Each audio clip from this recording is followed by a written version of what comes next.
Mon frère m'a traité de déshonneur puis sa fiancée m'a salué en m'appelant en votre honneur lors de leur répétition. Tu es une source d'embarras. Ne reviens pas à la maison. Les mots de mon père étaient plus tranchants que n'importe quel scalpel chirurgical dans son précieux hôpital. 5 années de silence suivirent, mon nom devenant tabou dans l'illustre famille Marshall. J'ai construit ma vie malgré tout, pièce par pièce, avec une paix gagnée de haute lutte, jusqu'à ce que, votre honneur, précède mon nom dans les salles d'audience où mes opinions faisaient loi. Puis vint l'enveloppe crème contenant l'invitation au mariage de mon frère, la rébellion secrète de ma mère. Je me suis dit que j'y assistais pour leur prouver qu'ils avaient tort, pour me tenir droite dans le succès qu'ils n'avaient jamais cru possible. Ce à quoi je ne m'attendais pas, c'était Catherine, la fiancée de mon frère, faisant la révérence devant moi lors du dîner de répétition, les yeux écarquillés d'admiration professionnelle, alors qu'elle prononçait ces mots qui ont fait voler mon monde en éclats, « Votre honneur, je ne savais pas que vous seriez là. » La pièce se figea tandis que la reconnaissance poignait sur le visage de mon frère, l'horreur remplaçant l'arrogance alors que son image parfaite s'effondrait. Ils avaient essayé de m'effacer de l'histoire familiale. Maintenant, je leur montrerai que la sœur qu'ils avaient rejetée était devenue la juge qu'ils ne pouvaient ignorer. Juste avant que nous y revenions, j'aimerais savoir d'où vous regardez aujourd'hui. Et si vous appréciez ces histoires, assurez-vous d'être abonné, car l'épisode spécial de demain est un épisode que vous ne voulez absolument pas manquer. La lourde enveloppe crème reposait sur mon bureau comme une bombe à retardement. Ma greffière, Diane, l'avait placée là avec mon courrier du matin, supposant probablement qu'il s'agissait juste d'une autre invitation à un mariage. Mais j'ai immédiatement reconnu le blason orné de la famille Marshall embossé en or sur le rabat arrière. 5 ans de silence, et maintenant ça. Juge Marshall? Diane passa la tête. Votre rendez-vous de 10 heures est prêt. Merci, marmonnai-je, mes doigts planant au-dessus de l'enveloppe. J'aurais dû la jeter sans l'ouvrir. Au lieu de cela, je l'ai glissée dans le tiroir de mon bureau et j'ai redressé ma robe, repoussant le flot soudain de souvenirs qui menaçait de me submerger. Plus tard dans la soirée, après une audience de garde particulièrement difficile, je l'ai finalement ouverte. L'invitation gravée était exactement ce à quoi je m'attendais, James Anthony Marshall et Catherine Elizabeth Wilson sollicitaient l'honneur de ma présence à leur mariage. Ce à quoi je ne m'attendais pas, c'était le petit mot manuscrit de ma mère glissé à l'intérieur, « Ellie, s'il te plaît, viens. Tu me manques. Papa et James ne savent pas que je t'ai envoyé ça. Maman. » Je me suis versé un verre de whisky, la même marque que mon grand-père avait l'habitude de boire. Le vieux William Marshall était le seul à m'avoir soutenu lorsque j'avais renoncé à l'héritage familial de la médecine.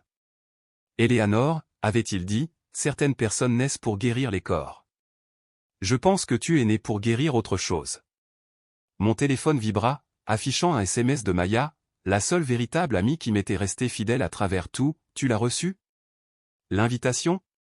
Tu y vas. J'ai pris une grande gorgée de whisky avant de répondre, pas encore décidé. Le SMS de Maya revint, ma belle, tu dois y aller. Entre là-dedans la tête haute, juge Eleanor Marshall. Fais-leur ravaler leurs paroles.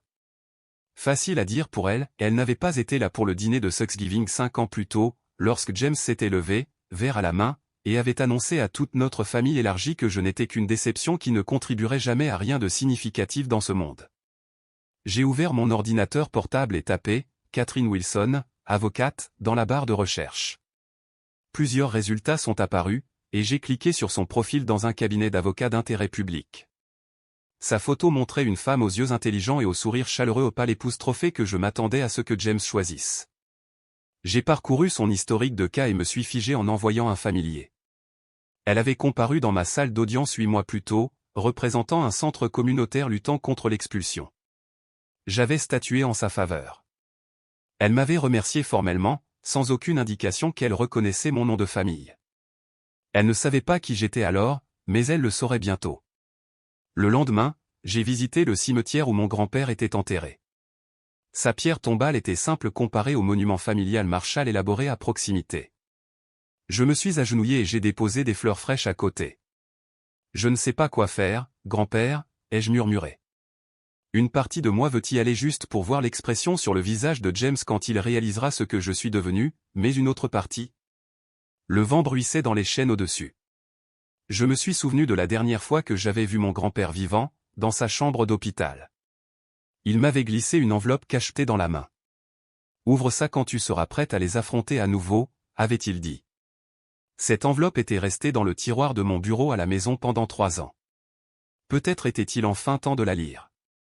En rentrant chez moi en voiture, je suis passé devant l'embranchement menant à Rosemont Estate, où le mariage aurait lieu. Mon grand-père m'y avait emmené pour des pique-niques quand j'étais enfant, désignant la grande maison sur la colline. Un jour, Ellie, tu marqueras l'histoire, et des endroits comme celui-ci ne seront que des notes de bas de page. Cette nuit-là, je me suis assise à ma table de cuisine et j'ai ouvert la lettre de mon grand-père. Son écriture familière et tremblante remplissait la page de mots d'encouragement et de foi en moi. La dernière ligne disait, « Quand viendra le moment de revenir, souviens-toi que le vrai pouvoir ne consiste pas à rabaisser les autres. Il consiste à se tenir droit sans les écraser. » J'ai pris mon téléphone et envoyé ma réponse directement à l'adresse électronique de ma mère. 4 mots, je serai là. Eleanor. Le lendemain de l'envoi de ma réponse, je me suis rendu en voiture à la maison de mon grand-père, devenue ma maison.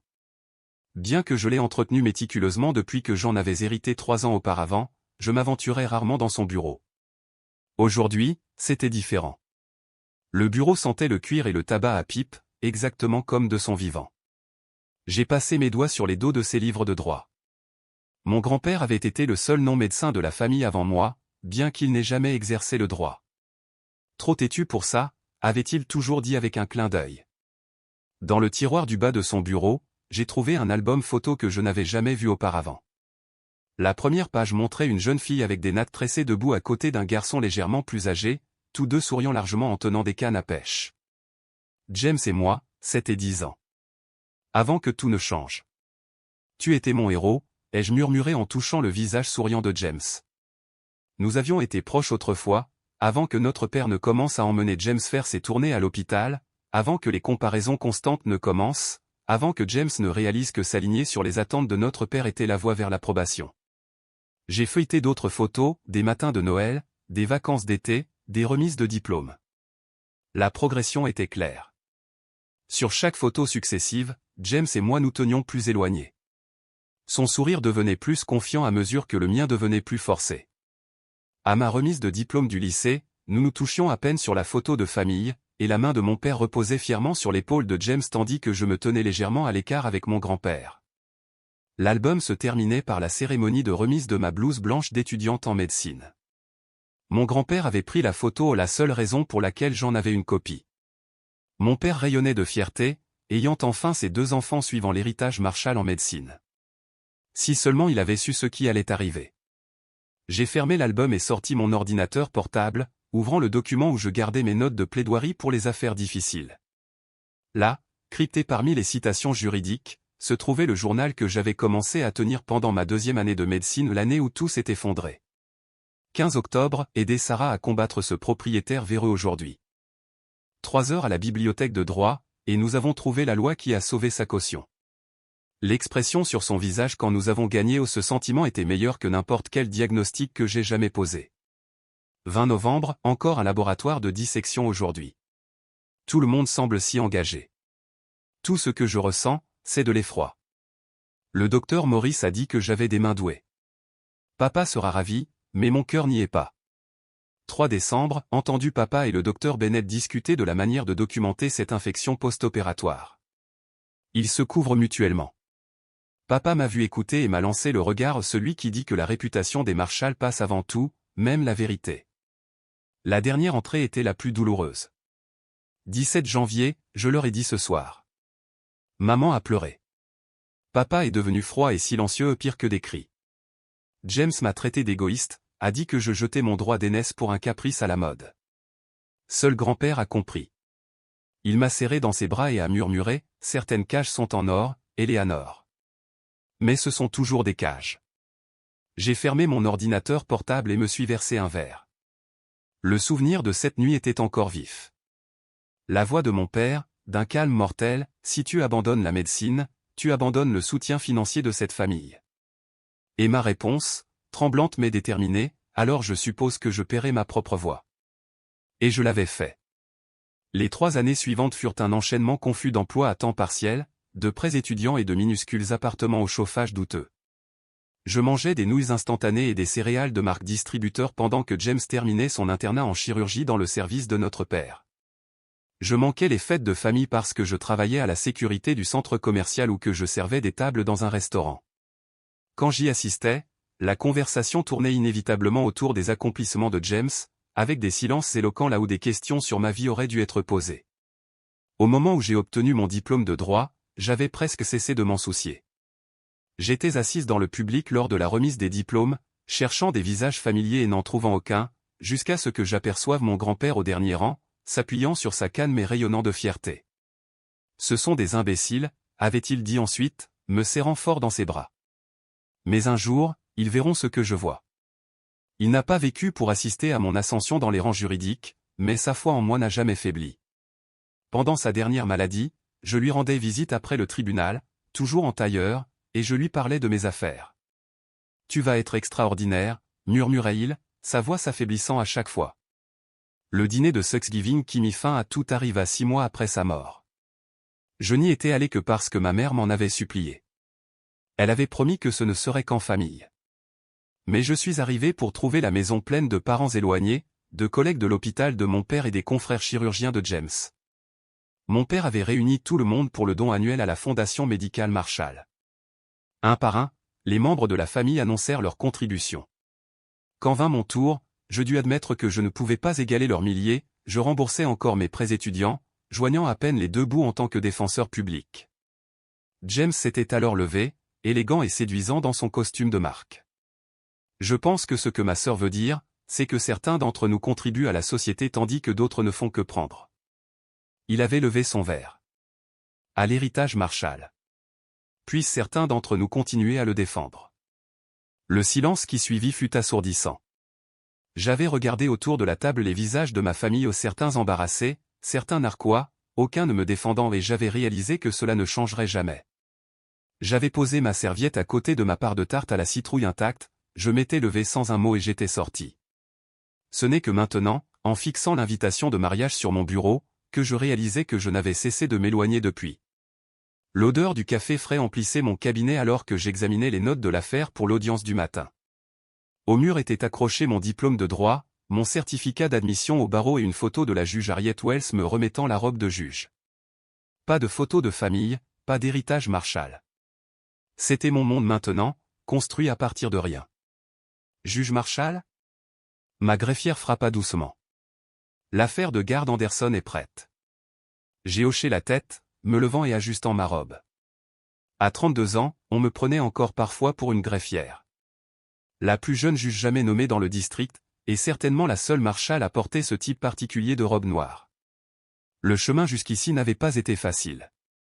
Après la faculté de droit, j'avais été greffière pour la juge Wells, une femme redoutable qui avait brisé ses propres plafonds de verre. Le premier jour, elle m'avait examiné d'un œil critique et avait dit « Alors, vous êtes la petite fille de William Marshall. Il m'a dit que vous étiez spéciale. Ne lui donnez pas tort. » Je n'ai jamais demandé quand elle avait connu mon grand-père ni pourquoi il l'avait contacté. J'ai simplement travaillé plus dur que tout le monde, restant tard pour perfectionner des mémos que d'autres greffiers expédiaient en quelques heures. Lorsque mon stage de greffière s'est terminé, j'ai rejoint Taylor & Walcott, un cabinet de taille moyenne réputé pour prendre en charge des affaires difficiles. Mon premier jour, l'associé principal Richard Taylor avait levé les yeux de son bureau et demandé « Êtes-vous la nouvelle parajuriste » ? « Non », avais-je répondu en tendant la main. « Je suis Eleanor Marshall, votre nouvelle collaboratrice. » Son expression était passée de la confusion à l'embarras. « Bien. Bien sûr. Pardonnez-moi. C'est juste que vous êtes plus jeune que je ne l'imaginais. » Ce fut la première de nombreuses interactions de ce type. Dans les salles d'audience, l'avocat de la partie adverse supposait souvent que j'étais l'assistante. Lors des réunions avec les clients, les questions étaient adressées à mes collègues masculins. J'ai appris à parler avec une confiance que je ne ressentais pas toujours, à m'habiller impeccablement, à ne jamais montrer d'incertitude. Ma percée est venue 2 ans plus tard avec l'affaire du centre communautaire de Riverside. Un promoteur tentait d'expulser un pilier du quartier qui desservait les familles à faible revenu. L'avocat de la partie adverse, issu d'un cabinet prestigieux, avait souri narquoisement quand j'étais entré seul. « Vous faites cavalier seul aujourd'hui, conseillure ?» Choix audacieux. 3 semaines plus tard, après que j'eus découvert des violations de permis et des arrangements en coulisses grâce à des recherches acharnées, son sourire narquois avait disparu. Le centre communautaire est resté ouvert, et mon nom est apparu dans le journal local pour la première fois. Je me suis spécialisé en droit de la famille par la suite, attiré par les affaires où je pouvais apporter des différences tangibles dans la vie des gens. La douleur de ma propre famille fracturée m'a donné un aperçu de ce qui était en jeu dans les batailles pour la garde d'enfants, les litiges relatifs aux soins des personnes âgées et les procédures d'adoption. Le dernier cadeau de mon grand-père est venu après sa mort, sa maison historique de style artisan sur Maple Street, la seule propriété familiale dont mon père n'avait pas hérité. La lettre accompagnant l'acte de propriété disait simplement « Construis ton propre héritage ici ». J'avais emménagé avec mes maigres possessions, dormant sur un matelas pneumatique dans le salon jusqu'à ce que je puisse me permettre des meubles convenables. Lentement, pièce par pièce, je l'avais faite mienne tout en préservant son caractère. Maintenant, 5 ans plus tard, c'était la maison que je n'avais jamais eue en grandissant dans le manoir Marshall froid et parfait. La juge Wells s'appela un après-midi avec une nouvelle qui changea tout. Il y a un siège de juge qui se libère. Vous devriez postuler. J'avais ri. J'ai 31 ans, Harriet. Eleanor, écoutez-moi. Vous avez le bon tempérament, la bonne expérience, et franchement, nous avons besoin de plus de femmes sur le banc. Au moins, considérez-le. Le processus de vérification fut exténuant, vérification d'antécédents, entretien, examen minutieux de chaque affaire que j'avais jamais traitée. Je redoutais l'appel inévitable à ma famille, mais il n'est jamais venu. Des années plus tard, j'ai appris que la juge Wells était intervenue, disant au comité « Je connais les Marshall depuis des décennies. Si vous vérifiez le caractère d'Eleanor, regardez son travail, pas son nom de famille. » Le jour de ma prestation de serment, je me tenais seul sur les marches du palais de justice, ajustant ma nouvelle robe. Pas de famille dans l'assistance, mais la salle d'audience s'est remplie quand même, des clients que j'avais aidés, des collègues qui me respectaient, du personnel du palais de justice qui avait vu mon dévouement. La juge Wells se tenait à côté de moi, sa main ferme sur mon épaule alors que je prêtais serment. Moi, Eleanor William Marshall, je jure solennellement. J'avais pris le nom de mon grand-père comme deuxième prénom, un hommage privé qu'il aurait apprécié. Après 2 ans sur le banc, j'avais acquis une réputation d'équité et de rigueur. Le personnel du palais de justice me surnommait « l'égalisatrice » pour ma capacité à trancher dans les postures et à trouver des solutions équilibrées. Les avocats savaient qu'il ne fallait pas venir dans ma salle d'audience sans être préparé. Une affaire particulière se distinguait des autres, non pas parce qu'elle était particulièrement complexe, mais à cause de la personne qui l'avait plaidée, une jeune avocate brillante représentant un centre communautaire luttant contre l'expulsion. Elle avait présenté son dossier avec passion et précision, citant des précédents que j'avais établis dans des affaires similaires. Maître Wilson, avais-je dit après sa plaidoirie, votre préparation est louable. Catherine m'avait remercié avec un sourire professionnel, rassemblant ses papiers avec des mouvements efficaces. Votre honneur est connu pour exiger un travail approfondi. Elle n'avait aucune idée de qui j'étais au-delà de la robe et du marteau, aucune idée que la juge à laquelle elle s'adressait était sa future belle-sœur. Aucune idée que dans 8 mois, elle se tiendrait dans un jardin à Rosemont Estate et lâcherait involontairement une bombe lors de la répétition de son propre mariage. Les couloirs du palais de justice étaient réputés pour les ragots. Alors que je marchais vers mon cabinet, j'ai entendu 2 greffiers chuchoter à propos de cette avocate Wilson qui avait encore impressionné la juge Marshall. J'ai ralenti le pas, écoutant sans en avoir l'air. Elle a aussi gagné l'affaire Hartman, dit l'un. Elle a utilisé le propre précédent de la juge dans l'affaire Davis contre le comté de Mersey. Bien joué, répondit l'autre. Marshall apprécie quand les avocats font leur devoir. J'ai continué à marcher, un petit sourire jouant sur mes lèvres. Catherine Wilson se forgeait une sacrée réputation dans notre palais de justice, et apparemment, elle avait étudié mes décisions. Peut-être n'était-elle pas seulement une relation commode pour l'avancement de la carrière de James après tout. 2 semaines plus tard, j'ai rencontré Catherine directement lors du gala annuel de la Fondation d'aide juridique. J'étais là parce que je croyais en la cause. Vraisemblablement, elle aussi. Elle se tenait de l'autre côté de la pièce, engagée dans une conversation animée avec un associé principal d'un cabinet que j'ai reconnu. Elle portait une simple robe noire, ses cheveux blonds attachés en un chignon professionnel, rien à voir avec les mondaines glamour que James avait fréquentées à l'université. J'envisageais une sortie discrète lorsque Catherine leva les yeux et me remarqua. Son visage s'illumina de reconnaissance, et avant que je puisse battre en retraite, elle marchait vers moi. « Juge Marshall, dit-elle chaleureusement. Je ne m'attendais pas à vous voir ici. Maître Wilson, ai-je hoché la tête. J'essaie de soutenir l'aide juridique quand je le peux. Votre décision dans l'affaire d'expulsion Grantham le mois dernier a été citée lors de notre réunion de personnel comme une approche modèle. Ses yeux brillaient d'une admiration sincère. Le critère d'équilibre que vous avez défini pour l'impact communautaire par rapport au droit de propriété était brillant. Merci, ai-je répondu, incertaine de la manière de gérer les éloges de la fiancée de mon frère. Vos arguments dans cette affaire du centre communautaire étaient également impressionnants. Elle rayonna au compliment. Cela signifie beaucoup venant de vous. J'ai suivi votre carrière depuis la faculté de droit. En fait, votre article sur les approches de réhabilitation en droit de la famille est ce qui m'a inspiré à me concentrer sur le droit communautaire. L'ironie était presque trop forte. J'ai cherché sur son visage le moindre signe qu'elle savait qui j'étais au-delà de mon rôle judiciaire, mais n'en ai trouvé aucun.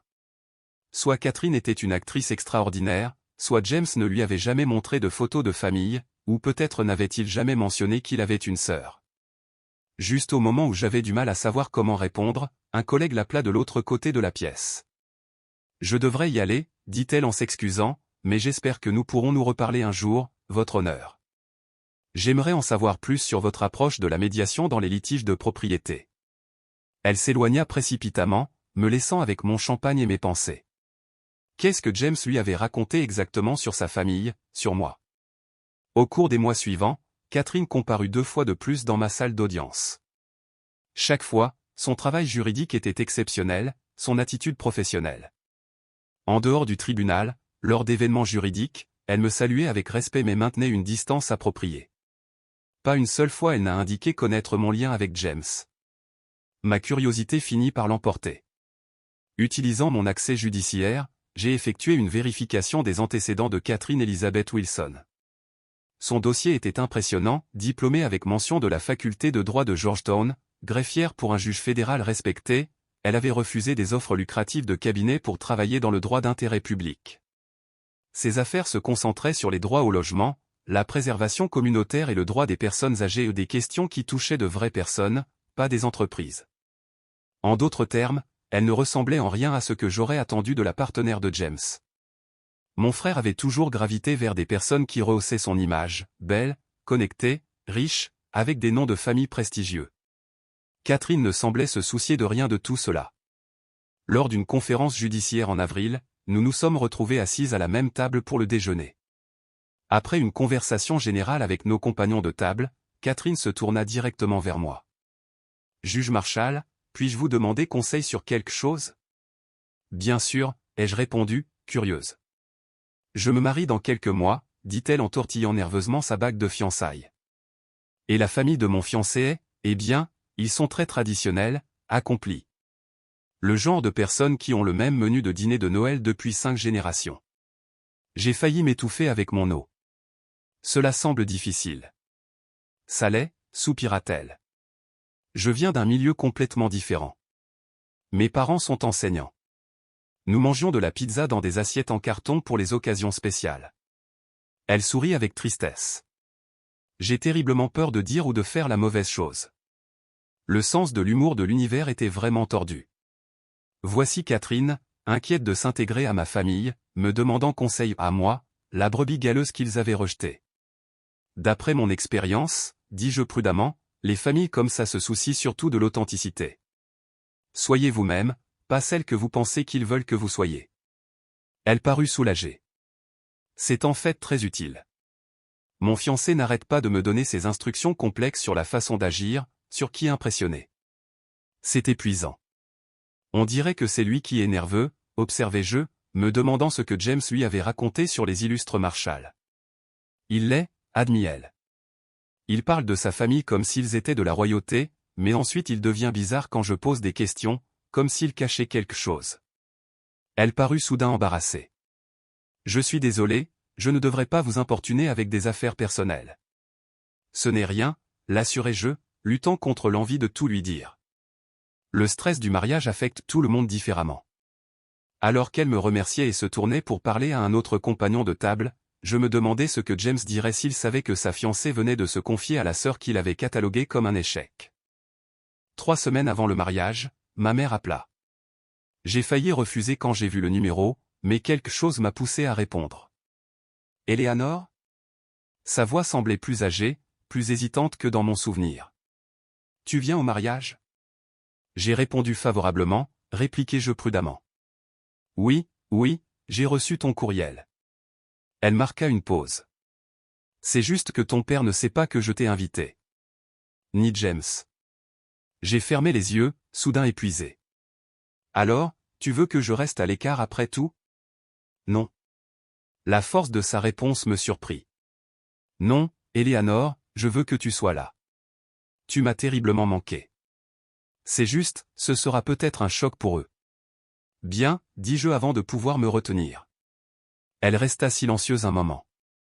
Éléanore, s'il te plaît, ne viens pas chercher la bagarre. Je ne le fais pas, dis-je sincèrement. Mais je ne viens pas non plus pour faire semblant que tout va bien. C'est juste, concéda-t-elle.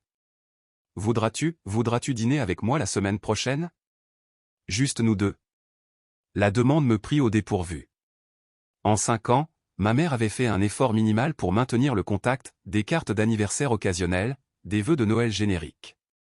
Mais quelque chose dans sa voix semblait différent maintenant, déterminé. D'accord, acceptai-je. Mardi chez Salvatore, 19h. Le mardi suivant, je suis arrivé au restaurant en avance, choisissant une table tranquille dans un coin. Ma mère est apparue précisément à l'heure, paraissant à la fois familière et étrange. Ses cheveux avaient plus de gris que dans mon souvenir, et ses vêtements de marque flottaient un peu plus sur sa silhouette. Éléanore, dit-elle en attrapant mes mains par-dessus la table. Tu es magnifique. Merci, répondis-je, acceptant le bref contact avant de retirer mes mains. Tu as l'air bien. Un silence gênant s'installa tandis que nous étudions nos menus. Après avoir commandé, ma mère prit une profonde inspiration. J'ai suivi ta carrière, dit-elle doucement. L'affaire Brennan l'année dernière, les propositions de réforme pour le système juvénile. J'ai lu tout ce que j'ai pu trouver. Je la fixai, sans voix. Ton père ne sait pas, continua-t-elle. Il n'a toujours pas pu accepter que je ne suis pas médecin, terminai-je pour elle. C'est clair depuis une décennie, maman. Elle tressaillit mais hocha la tête. Oui, mais je veux que tu saches que je suis fier de toi, Éléanore. Extrêmement fier. De ce que tu as accompli par toi-même. Est-ce vraiment par moi-même quand grand-père m'a laissé sa maison et a aidé à financer mon dernier semestre, demandai-je, incapable de retenir une pointe d'amertume dans ma voix. Ton grand-père croyait en toi, dit-elle simplement. Comme il aurait dû, comme nous aurions tous dû. Le serveur arriva avec notre vin, me donnant un moment pour me ressaisir. Ma mère ne m'avait jamais parlé comme ça auparavant. Pas quand j'avais quitté la faculté de médecine. Pas quand j'avais obtenu mon diplôme de droit. Pas même après avoir été nommé juge. Pourquoi maintenant, maman, demandai-je finalement. Elle tripota sa serviette. Catherine, dit-elle. La fiancée de James. Elle n'est pas ce à quoi je m'attendais. Cela faisait 2 d'entre nous. Comment ça? Elle pose des questions sur tout. Ma mère eut un petit sourire amusé. Sur l'histoire de la famille, les traditions, même cet horrible portrait de l'arrière-grand-père dans la salle à manger. Elle a remarqué qu'il y avait des lacunes dans les histoires de famille que James raconte. Que dit-il de moi? Je n'ai pas pu m'empêcher de demander. L'expression de ma mère se durcit. Il dit aux gens que tu n'as pas supporté la faculté de médecine, que tu as fait une dépression et que tu es parti. La colère familière monta, mais je la repoussai. Et papa? Il ne le corrige pas. Elle parut honteuse. Ni moi, jusqu'à récemment. J'ai haussé un sourcil. Récemment? Catherine a trouvé un vieil album photo. Tu étais sur plusieurs photos. Elle a demandé qui tu étais. Ma mère prit une grande gorgée de vin. Je lui ai dit la vérité, que tu es juge maintenant, et que nous ne nous parlons pas beaucoup à cause de désaccords familiaux. J'imaginais la confusion de Catherine, essayant de concilier la juge à succès avec l'histoire de James sur l'échec qui n'avait pas été à la hauteur. Pas étonnant qu'elle ait semblé si intéressée par ma carrière tout en ignorant notre lien. C'est elle que je serai au mariage, demandai-je. Non, admit ma mère. James pense toujours que tu ne viendras pas. Il a dit à tout le monde que tu avais refusé. Donc, je serai l'invité surprise, dis-je sèchement. Notre nourriture arriva, et nous mangeâmes en silence contemplatif pendant quelques minutes avant que ma mère ne reprenne la parole. « Éléanore, il y a autre chose que tu devrais savoir. » Elle posa sa fourchette. « Ton père a eu une alerte de santé le mois dernier. Rien de grave. Angine de poitrine, ont-ils dit. Mais ça a changé les choses entre nous. » « Comment ça ? » Je lui ai dit que j'étais malheureuse de la façon dont nous t'avions traité, que je voulais que ma fille revienne dans ma vie. Sa voix se brisa légèrement. Il n'a pas été d'accord, exactement, mais il ne l'a pas interdit non plus. C'est un progrès pour lui. J'ai considéré ces mots, incertaine de ce que je devais ressentir. Pendant des années, j'avais nourri ma colère contre mes deux parents de manière égale, mon père pour son rejet froid, ma mère pour son acceptation passive de celui-ci. Maintenant, elle tendait un rameau d'olivier, aussi tardif soit-il. Je ne cherche pas de grandes retrouvailles émotionnelles, dis-je finalement. Mais je ne cacherai pas non plus qui je suis ni ce que j'ai accompli. Elle hocha la tête. C'est juste. Alors que nous terminions notre repas, ma mère fouilla dans son sac à main et en sortit une petite boîte en velours. C'était à ton grand-père, dit-elle en la faisant glisser sur la table. James la portait, mais elle t'était destinée. J'ai ouvert la boîte pour trouver la montre de poche de mon grand-père, celle qu'il m'avait toujours promise un jour. Le boîtier en or était gravé de ses initiales, WJM, et à l'intérieur se trouvait une petite photo de lui avec moi lors de ma remise de diplôme de droit. « Comment l'as-tu eu » demandai-je, la voix étranglée. Je l'ai prise sur la commode de James, admit-elle, une lueur de défi dans les yeux. Il n'a jamais apprécié ce que cela signifiait. J'ai fermé mes doigts sur la montre, sentant son poids solide. Merci. Éléanore, dit ma mère alors que nous nous préparions à partir, quoi qu'il arrive à ce mariage, sache juste que tout le monde dans cette famille ne ressent pas la même chose à ton égard. Je suis rentré chez moi cette nuit-là avec la montre de mon grand-père dans ma poche et les mots de ma mère résonnant dans mon esprit. En entrant dans mon allée, mon téléphone vibra, affichant un SMS de Maya, shopping pour la robe demain. Pas de discussion. Si tu affrontes le peloton d'exécution, tu le fais dans quelque chose de fabuleux. J'ai souri malgré moi. Peut-être avait-elle raison. Si je retournais dans la fosse au lion, autant avoir l'air spectaculaire en le faisant. La semaine précédant le mariage, j'alternais entre détermination et doute, faisant et défaisant ma valise de voyage, répétant des réponses calmes à de potentielles provocations. La nuit avant de devoir me rendre à Rosemont-Estate, je me suis assise dans le fauteuil préféré de mon grand-père, tenant sa montre et relisant sa dernière lettre pour moi. Parfois, la route la plus difficile mène à la plus belle vue, avait-il écrit. Demain, je découvrirai s'il avait raison. La route sinueuse menant à Rosemont-Estate était exactement comme dans mes souvenirs d'enfance, de grands chênes créant des ombres tachetées sur le bitume, les grilles en fer forgé grandes ouvertes en signe de bienvenue alors que je passais. Mes mains se crispèrent sur le volant. La dernière fois que j'étais venu ici, c'était pour le 75e anniversaire de mon grand-père, 3 ans avant sa mort. James avait passé tout cet événement à raconter à ses amis de la faculté de médecine une opération complexe qu'il avait observée, pendant que je remplissais les plateaux de boissons et prétendais ne pas entendre mon père expliquer aux parents que j'étais, encore en train de chercher ma voie. Maintenant, je revenais non pas comme une décrocheuse confuse mais comme la juge Éléanore Marshall. Ma berline noire paraissait simple à côté des voitures de luxe garées le long de l'allée circulaire, mais je m'en fichais. J'ai touché la montre de poche de mon grand-père dans ma veste, y puisant de la force avant de sortir. Les jardins du domaine étaient en pleine floraison, transformés avec des tentes blanches, des arrangements floraux et des guirlandes lumineuses pour le mariage du lendemain. J'entendais des voix et des rires venant de la pelousée, où la répétition aurait lieu. Éléanore. Ma mère se matérialisa d'un sentier latéral, portant une coûteuse robe bleue assortie à ses yeux anxieux. Tu es venu. J'ai dit que je viendrais. J'acceptai son étreinte hésitante, notant comment elle jetait un regard nerveux vers la pelouse. Quelqu'un a remarqué que je suis là. Non, murmura-t-elle. Ton père est à l'intérieur avec les traiteurs. James est avec l'organisatrice de mariage près du site de la cérémonie. Elle me serra le bras. Tu es magnifique, ma chérie. Maya avait insisté pour la robe vert forêt. Elle fait ressortir tes yeux et crie je réussis sans essayer. Je l'avais assortie de simples bijoux en or et de talons juste assez hauts pour me sentir puissante sans sacrifier le confort. Instinct de juge, ne jamais porter de chaussures dans lesquelles on ne peut pas marcher avec assurance. Éléanore Marshall, est-ce bien toi? Ma cousine Abigail s'approcha, son expression un mélange de choc et de curiosité. Maman a dit que tu ne venais pas. Changement de plan, dis-je avec un sourire qui n'atteignit pas mes yeux. Eh bien, c'est, waouh. Elle ajusta nerveusement son sac à main de marque. Est-ce que James et oncle Robert? Pas encore, répondis-je, savourant un peu trop son malaise. D'autres parents me remarquèrent alors que nous nous dirigions vers la pelouse. Tante Suzanne faillit renverser son champagne. Oncle Thomas fit une grimace comique.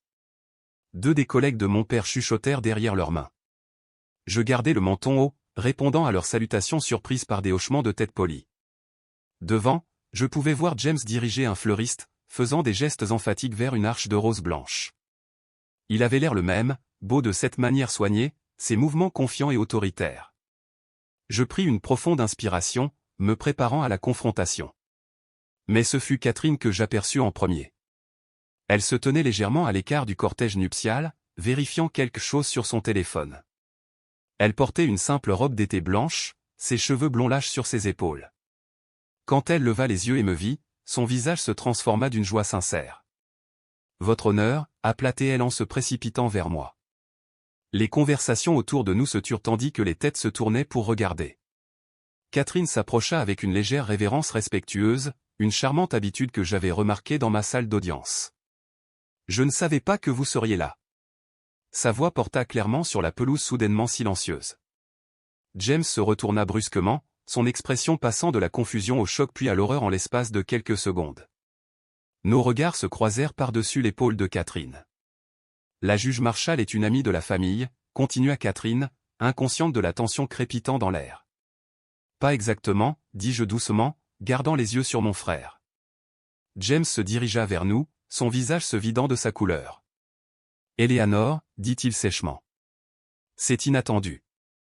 Vraiment, répondis-je. J'ai répondu favorablement. Catherine regarda entre nous, son front se plissant de confusion. Vous vous connaissez? On peut dire ça, répondit James, la voix tendue. Eleanor est ma fille, intervint ma mère, se plaçant à côté de moi. La sœur de James. La bouche de Catherine s'ouvrit en grand. Sœur? Elle se tourna vers James. Tu m'as dit que ta sœur n'avait pas supporté la faculté de médecine et avait disparu, quelle était? Elle s'arrêta, mais nous entendîmes tous le mot non prononcé, déception. Je n'ai pas disparu, dis-je calmement. Je suis devenu juge. Attendez. Les yeux de Catherine s'écarquillèrent alors que la compréhension se faisait jour. La juge Marshall est votre sœur? La même juge Marshall qui est pressentie pour le banc fédéral? Le silence qui suivit parut plus lourd que n'importe quel silence de salle d'audience. Les membres de la famille et les invités du mariage avaient abandonné toute prétention de ne pas écouter, formant un cercle lâche autour de nous. James tenta un rire dédaigneux qui sortit plutôt comme une toux. Eleanor a toujours eu des idées peu conventionnelles sur le succès. Peu conventionnelles? La voix de Catherine s'éleva légèrement. Les décisions de la juge Marshall dans l'affaire du logement Bennett sont citées dans les facultés de droit. Ces réformes de la justice pour mineurs sont devenues un modèle pour 3 autres États. Oui, eh bien, James se tortilla mal à l'aise. Je suppose que le droit a sa place, bien que ce ne soit guère. James, interrompis-je, me surprenant de la fermeté de ma voix. Guerre sauver des vies? Parce que c'est ce que tu allais dire, n'est-ce pas? Ça a toujours été la ligne de conduite de la famille, si tu ne guéris pas les corps, tu ne fais rien qui compte. Mon père choisit ce moment pour sortir de la maison, s'arrêtant net en me voyant. Pendant un instant, j'eus de nouveau 12 ans, attendant son jugement. Puis je me souvins de la robe que je portais tous les jours, du marteau que je maniais, des vies que j'avais changées avec mes décisions.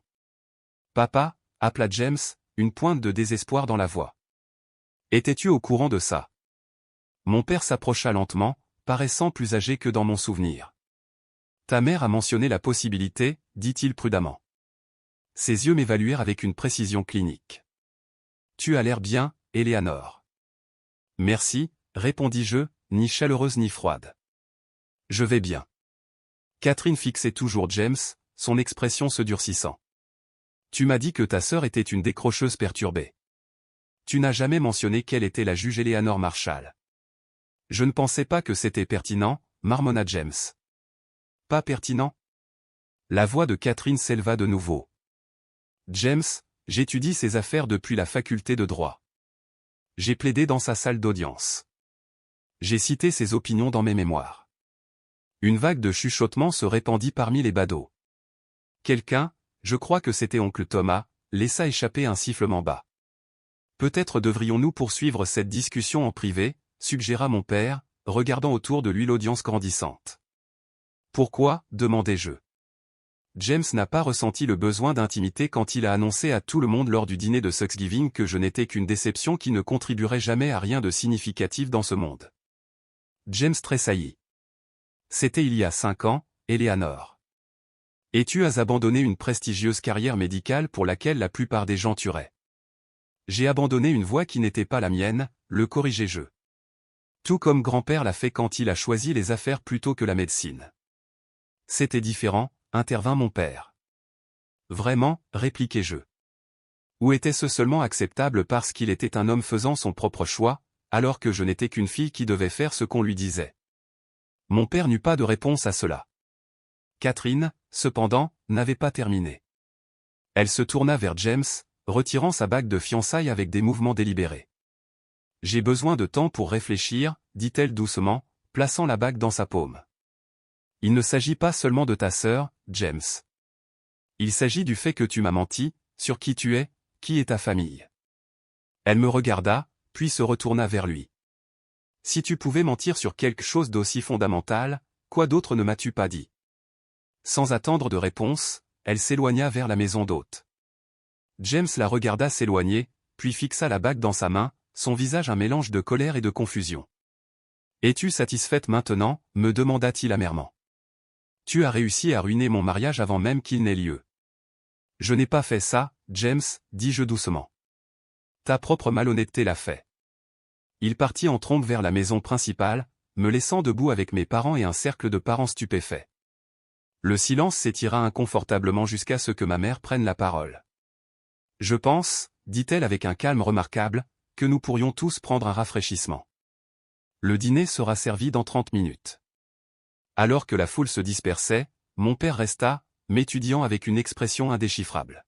« Tu as bien réussi, dit-il finalement, la chose la plus proche d'une approbation que j'avais entendue de sa part en une décennie. »« Oui, acquiesçai-je simplement. »« C'est vrai. » Le dîner de répétition ce soir-là fut une étude de silence gêné et de conversation forcée.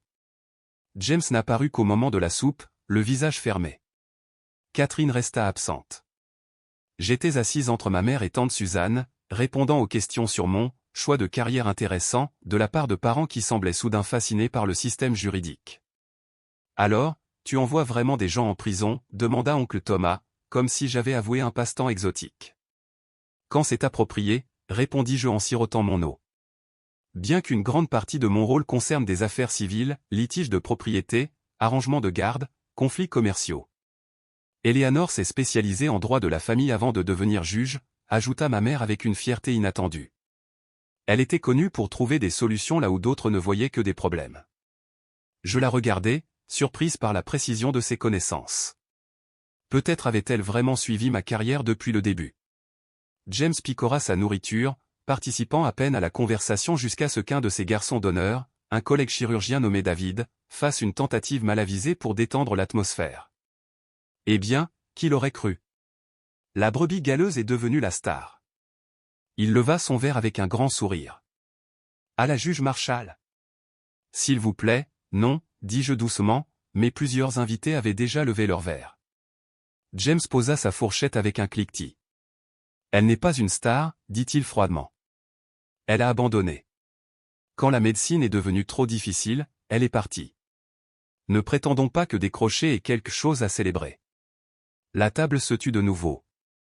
J'ai compté jusqu'à 10 dans ma tête, une technique que j'utilisais face à des avocats particulièrement difficiles dans ma salle d'audience. Je n'ai pas abandonné parce que la médecine était trop difficile, James, dis-je d'une voix égale. J'ai abandonné parce que ce n'était pas ma vocation. Il y a une différence. Une vocation, ricana-t-il. Qu'est-ce que ça veut dire? La médecine est l'héritage de la famille Marshall. Un héritage que tu gardais jalousement, observai-je. Tu te souviens quand nous étions enfants et que j'ai eu une meilleure note à ce projet de science? Tu ne m'as pas parlé pendant une semaine. Plusieurs parents se tortillèrent mal à l'aise, reconnaissant la vérité dans mes paroles. James avait toujours eu besoin d'être le meilleur, le favori, celui destiné à la grandeur. C'est absurde, protesta Théil. Je t'ai soutenu jusqu'à ce que tu jettes tout par-dessus bord. Une voix inattendue se joignit à la conversation, celle de mon père. Ce n'est pas tout à fait vrai, James, dit-il doucement. Tu étais en compétition avec ta sœur dès son plus jeune âge. Ta mère et moi avons probablement trop encouragé cela. James fixa notre père, visiblement abasourdi par cette trahison. Qu'est-ce que tu dis? Que c'est de ma faute si elle a abandonné? Non, répondit mon père. Je dis que nous avons tous joué un rôle dans ce qui s'est passé, y compris moi. Il me regarda directement. Peut-être surtout moi. L'aveu flotta dans l'air, aussi surprenant pour moi que pour tous les autres à table. Mon père, le docteur Robert Marshall, qui n'avait jamais admis d'erreur de sa vie, reconnaissait son rôle dans la fracture de notre famille. Le témoin se racla la gorge. Peut-être devrions-nous parler d'autre chose. Le temps devrait être parfait pour la cérémonie demain. S'il y a une cérémonie, marmonna l'une des demoiselles d'honneur, pas tout à fait à voix basse. Il y en aura une, insista James, bien que l'incertitude brillât dans ses yeux. Catherine a juste besoin de temps pour se calmer. Tout cela est juste écrasant pour elle. Je me suis excusé peu après le plat principal, ayant besoin d'air et d'espace. La nuit était chaude, les étoiles visibles au-dessus des jardins du domaine. J'ai trouvé un banc de pierre près d'un bassin réfléchissant, l'endroit préféré de mon grand-père, et je me suis assise, tripotant sa montre de poche dans la poche de ma veste. Je pensais te trouver ici, dit une voix derrière moi. Catherine émergea de l'ombre, toujours dans sa robe d'été blanche. Ta mère a mentionné que c'était un endroit spécial pour ton grand-père. C'en était un, confirmai-je, lui faisant de la place sur le banc. Comment vas-tu? Elle s'assit avec un lourd soupir. Honnêtement, je ne sais pas. Il y a 24 heures, je pensais comprendre ma vie. Maintenant. Je suis désolé, offris-je. Ce n'était pas mon intention de perturber ton mariage.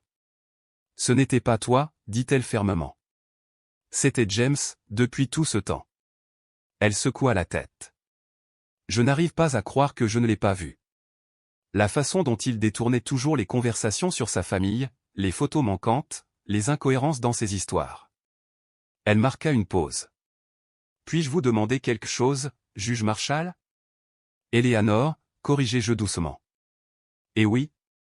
Comment était-il en grandissant? Je veux dire, était-il toujours aussi motivé? Compétitif, avide d'approbation, suggérai-je. Oui, mais il pouvait aussi être gentil. Quand j'ai eu une angine en CM1, il m'a lu des histoires pendant des heures. Quand ses amis se moquaient de mon appareil dentaire, il m'a défendu. J'ai regardé à travers le jardin sombre. James n'est pas un méchant, Catherine. Il est juste humain, imparfait, désespéré d'être le fils parfait, même si cela signifiait me pousser dans le rôle de l'imparfaite. Catherine resta silencieuse un long moment. J'ai passé 2 ans avec un homme qui ne pouvait pas être honnête sur quelque chose d'aussi fondamental que sa relation avec sa sœur. Qu'est-ce que cela dit de notre avenir? Je n'avais pas de réponse pour elle. Nous restâmes assises en silence amical jusqu'à ce qu'elle se lève pour partir. Merci, dit-elle, pour votre honnêteté. Et pour vos décisions dans l'affaire du centre communautaire de Westside. Cet endroit abrite le programme périscolaire qui m'a sauvé quand j'étais une enfant sans nulle part où aller. Elle s'éloigna vers la maison d'hôte, me laissant contempler combien de vies j'avais touchées sans le réaliser, et combien James en avait sauvé dont je ne saurais jamais rien. Peut-être avions-nous tous les deux trouvé notre vocation après tout. La lumière du matin filtrait à travers les rideaux de ma chambre d'amis, me réveillant plus tôt que je ne l'aurais souhaité. Après une nuit agitée, je m'habillai de vêtements décontractés et sortis pour une promenade, espérant me vider la tête avant d'affronter les tensions inévitables de la journée. Le domaine était calme, le personnel n'étant pas encore arrivé pour préparer le mariage désormais incertain.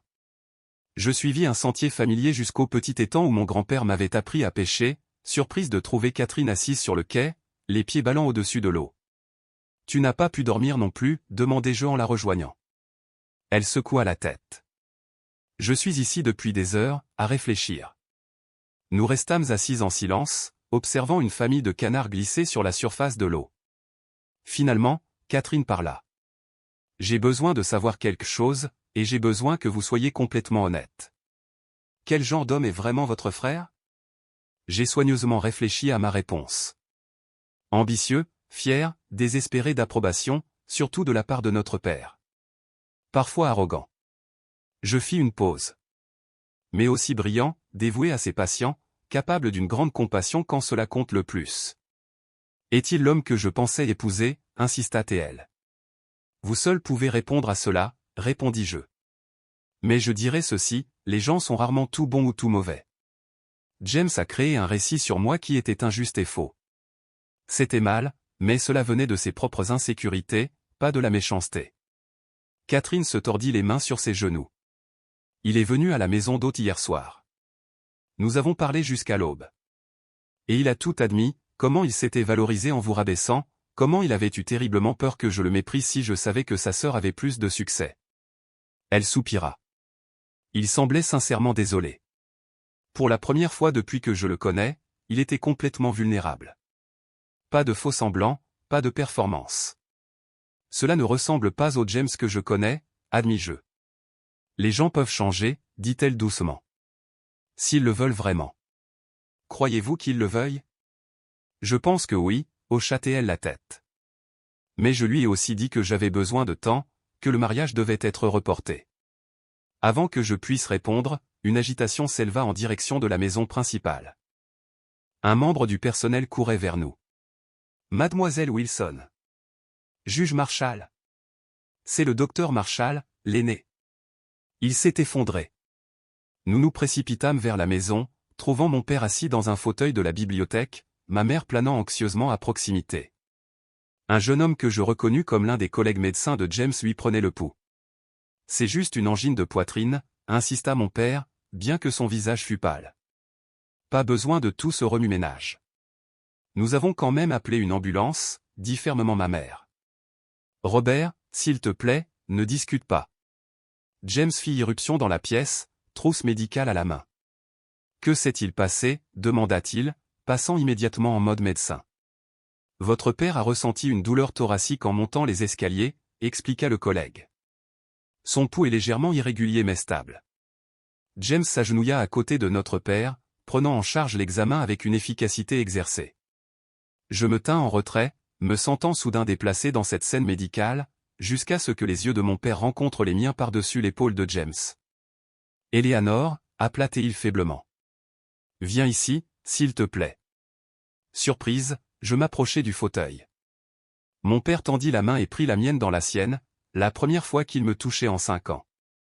Je n'aurais peut-être pas d'autre chance de dire ça, commença-t-il. Ne sois pas dramatique, papa, interrompit James. Tes signes vitaux se stabilisent déjà. Tais-toi, James, dit mon père avec une vivacité inattendue. J'ai besoin de parler à ta sœur. Ses yeux, si semblables aux miens, me fixèrent attentivement. J'avais tort, Eleanor. Tort de te pousser dans une voie qui n'était pas la tienne. Tort de te retirer mon soutien quand tu as trouvé ta propre voie. Je le fixai, sans voix. Ton grand-père m'a dit que je le regretterais, continua-t-il. Le lendemain de ce dîner de Thanksgiving, il est venu à mon bureau et a dit, tu vas lui demander pardon un jour, Robert. J'espère juste que tu le feras avant qu'il ne soit trop tard. Il me serra la main. J'espère qu'il n'est pas trop tard. L'ambulance arriva avant que je puisse formuler une réponse. Alors que les ambulanciers se préparaient à transporter mon père, James me prit à part. Ça ne change rien, dit-il, mais le tranchant habituel manquait à sa voix. Vraiment, répliquai-je. Il passa une main dans ses cheveux, un geste si familier de notre enfance qu'il me fit presque sourire. Je ne sais pas comment faire ça, Eleanor. Comment avoir tort? Ça devient plus facile avec la pratique, l'assurai-je. Crois-moi, je rends des jugements que je remets en question plus tard tout le temps. Un fantôme de sourire traversa son visage. Toujours si sûr de toi. À peine, admis-je. Mais j'ai appris à vivre avec l'incertitude. Ça fait partie de l'être humain. Ma mère s'approcha, le visage tiré par l'inquiétude. Ils emmènent ton père à l'hôpital mémorial. Je vais avec lui. Elle hésita. Viendrez-vous tous les deux ensemble? James et moi échangeâmes un regard, des décennies de compétition et de blessures circulant entre nous, mais aussi le faible souvenir d'avoir été allié autrefois, il y a longtemps. Je conduirai, offris-je. Les 3 heures que nous passâmes dans la salle d'attente de l'hôpital furent gênantes mais pas hostiles. James expliqua les tests qu'il faisait passer à notre père. J'aidai ma mère à remplir les formulaires d'assurance, ma formation juridique me permettant de régler rapidement les documents compliqués. Lorsque le médecin sortit pour annoncer que mon père était stable et qu'il sortirait avec des ajustements de médicaments, nous partageâmes un moment de soulagement collectif. Ce soir-là, de retour à Rosemont-Estate, je trouvai ma mère dans le bureau familial, feuilletant de vieux albums photos. Je les ai gardés cachés pendant des années, avoua-t-elle, me montrant une page de coupures de journaux sur mes affaires. Ton père, c'était plus facile de ne pas le lui rappeler. Et maintenant, demandai-je. Maintenant, j'ai fini de me cacher, dit-elle avec une fermeté nouvelle. J'ai déjà trop manqué de ta vie, Eleanor. En tournant les pages de son album, je fus stupéfaite de voir à quel point il était complet, articles, photographies, même des transcriptions de certaines de mes décisions les plus remarquables. Pendant tout ce temps, j'avais pensé qu'elle s'était complètement désintéressée de ma carrière. Pourquoi ne me l'as-tu jamais dit, demandai-je. Elle baissa les yeux, honteuse. Je n'étais pas assez courageuse pour tenir tête à ton père ou à James. Elle rencontra de nouveau mes yeux. Mais te voir entrer hier, si confiante, si accomplie. Je n'ai jamais été plus fière, Eleanor. Jamais. Plus tard dans la nuit, on frappa à la porte de ma chambre d'amis. James se tenait dans le couloir, tenant quelque chose dans sa main. La montre de grand-père, dit-il en me la tendant. Maman m'a dit qu'elle l'avait prise dans ma chambre. Mais la vérité, c'est que je savais qu'elle t'était destinée. Je l'ai prise après les funérailles parce que j'étais en colère, jaloux de ce que tu avais avec lui. J'acceptai la montre, passant mon pouce sur le boîtier en or usé. Il t'aimait aussi, James. Pas comme il t'aimait toi, dit James sans amertume. Il a vu quelque chose en toi que le reste d'entre nous a manqué. Il marqua une pause. Catherine a décidé de reporter le mariage. Elle dit que nous avons besoin de temps pour reconstruire la confiance. Je suis désolé, dis-je, et je le pensais. Il haussa les épaules. C'est mieux que complètement annulé, ce que je mérite probablement. Il se tourna pour partir, puis s'arrêta. La nomination au banc fédéral, est-ce vrai? On en a discuté, reconnus-je. Rien d'officiel pour l'instant. Tu serais doué pour ça, dit-il simplement, le premier compliment professionnel qu'il m'ait jamais fait. Ce n'était pas le pardon, exactement. Ce n'était même pas la réconciliation. Mais alors que je fermais ma porte et posais la montre de mon grand-père sur la table de nuit, je pensais que c'était peut-être un commencement. Tout debout. L'honorable juge Eleanor Marshall préside. 1 an après le mariage qui n'eut pas lieu, j'entrai dans mon cabinet agrandi au palais de justice fédéral. La robe noire semblait plus lourde, la responsabilité plus grande, mais le sens du devoir restait le même. Ma greffière me tendit le rôle du jour alors que je m'installais derrière le banc. Première affaire, annonçai-je. Service juridique communautaire Wilson contre Northland Development Corporation. Catherine entra d'un pas assuré, à la tête d'une petite équipe d'avocats. Son cabinet, créé 6 mois plus tôt avec un financement de démarrage d'un donateur anonyme, ma mère, bien que Catherine ne le sût pas, avait rapidement acquis une réputation de défense efficace au nom des communautés défavorisées. Votre honneur, commença-t-elle, ses yeux rencontrant les miens avec un respect professionnel mais sans la moindre trace de gêne. Après que le mariage reporté fut devenu un mariage annulé, Catherine et moi avions entretenu une amitié prudente, basée initialement sur l'admiration professionnelle et finalement sur une sympathie sincère.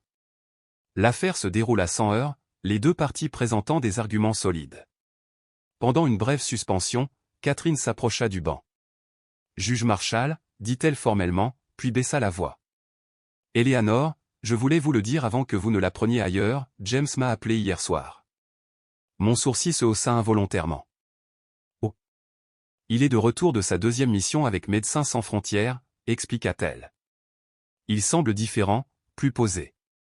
Après le non-mariage et l'alerte de santé de notre père, James avait surpris tout le monde en prenant un congé de son prestigieux poste de chirurgien pour faire du bénévolat dans des régions mal desservies. Le frère que je connaissais n'aurait jamais sacrifié l'avancement de sa carrière pour du travail humanitaire. Peut-être que les gens pouvaient vraiment changer. Envisagez-vous? Je laissai la question en suspens. Nous remettre ensemble? Non, dit-elle fermement. Ce chapitre est clos. Mais je pense que nous pourrions être amis un jour. Il grandit, enfin. L'huissier annonça la fin de la suspension, et Catherine retourna à sa table. Je la regardais organiser ses notes avec une précision méthodique, me souvenant à quel point elle s'était autrefois inquiétée d'impressionner la famille Marshall. Maintenant, elle se tenait avec confiance sur ses propres mérites, défendant les autres avec une autorité tranquille. Ce soir-là, je rejoignis mes parents pour dîner chez eux, une tradition mensuelle que nous avions établie progressivement au cours de l'année écoulée. La grande maison Marshall semblait différente maintenant, moins imposante, beaucoup de meubles plus ostentatoires ayant été remplacés par les choix de ma mère plutôt que par des générations de traditions. Eleanor me salua mon père à la porte, son étreinte encore légèrement maladroite mais sincère. Son alerte de santé l'avait adouci, l'avait forcé à reconsidérer des priorités qui semblaient autrefois immuables. « Comment s'est passée la journée au tribunal » demanda ma mère alors que nous nous installions à la table à manger non plus dans la salle à manger formelle, mais dans le coin repas ensoleillé qu'elle préférait. « Intéressante, répondis-je. La nouvelle affaire de Catherine contre Northland Développement est solide. Ça me rappelle, dit mon père. J'ai une question d'éthique médicale sur laquelle je voulais votre avis. Un collègue est confronté à une situation impliquant la confidentialité et des préoccupations potentielles de santé publique. Alors qu'il exposait l'affaire, je m'émerveillais de tout ce qui avait changé. Il y a un an, mon père n'aurait jamais considéré mon opinion sur quoi que ce soit de vaguement médical. Maintenant, il sollicitait régulièrement ma perspective juridique sur les questions éthiques auxquelles son service était confronté. Après le dîner, ma mère m'entraîna dans son bureau, anciennement le domaine de mon père, maintenant transformé avec ses œuvres d'art et ses photographies. « J'ai des nouvelles » dit-elle, l'excitation illuminant son visage. On m'a demandé de rejoindre le conseil d'administration de la Fondation d'aide juridique. Apparemment, quelqu'un a parlé en termes très élogieux de mon engagement pour la justice. Elle me lança un regard entendu. Je souris innocemment. Je ne vois pas qui cela aurait pu être.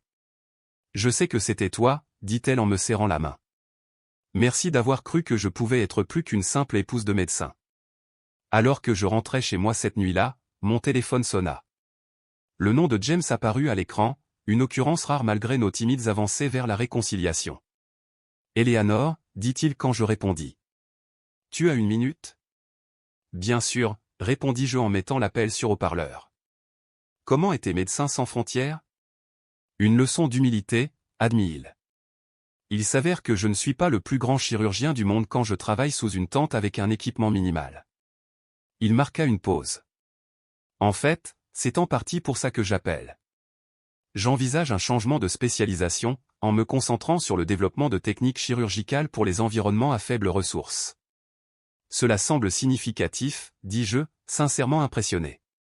Ça l'est, mais cela signifierait m'éloigner du chemin de carrière que papa a toujours envisagé, prendre un poste de recherche au lieu de devenir chef de chirurgie. Je compris immédiatement. Et tu veux savoir comment le lui dire ? Tu as l'habitude de le décevoir, dit James, puis ajouta rapidement, désolé, c'est mal sorti. Je voulais dire ? Je sais ce que tu voulais dire, l'assurai-je. Voici mon conseil, dis-le lui directement, explique tes raisons, puis donne-lui du temps pour digérer. Ce n'est plus le même homme qu'il y a 5 ans, James. Merci, dit-il simplement. Au fait, j'ai entendu parler de la liste restreinte pour la Cour suprême. Félicitations. Ce n'est qu'une rumeur pour l'instant, objectai-je, bien que mon nom eût en effet été mentionné pour la Cour suprême de l'État. Eh bien, grand-père serait fier, dit James. Il a toujours su que tu marquerais l'histoire. Plus tard cette semaine-là, je visitais le cimetière, m'agenouillant à côté de la tombe de mon grand-père avec une copie de ma dernière opinion judiciaire. La brise printanière fit bruire les pages alors que je les plaçais contre sa pierre tombale. Tu avais raison pour ce qui est de marquer l'histoire, grand-père, dis-je doucement. Mais tu t'es trompé sur une chose. Je ne leur ai pas prouvé qu'ils avaient tort, je t'ai prouvé que tu avais raison. Alors que je retournais à ma voiture, mon téléphone vibra avec une notification de calendrier, café avec James, 10 heures. Notre réunion mensuelle, établie après des mois d'échanges de SMS hésitants, était devenue une tradition prudente. Pas tout à fait de l'amitié, pas tout à fait la proximité que nous avions eue enfant, mais quelque chose de nouveau que nous construisions ensemble. Dans ma voiture, J'ouvris la boîte à gants et en retirai une enveloppe contenant la lettre que mon grand-père m'avait laissée. Je l'avais lue tant de fois que les plis s'usaient, mais certaines lignes résonnaient encore avec une puissance particulière. Éléanore, souviens-toi que le vrai pouvoir ne consiste pas à rabaisser les autres. Il consiste à se tenir droit sans les écraser. L'héritage familial n'est pas la médecine ou le droit ou une profession particulière. C'est l'intégrité. C'est le courage. C'est faire ce qui est juste, même quand c'est difficile. À cette mesure, ma chère enfant, tu es la plus grande Marshall de tous.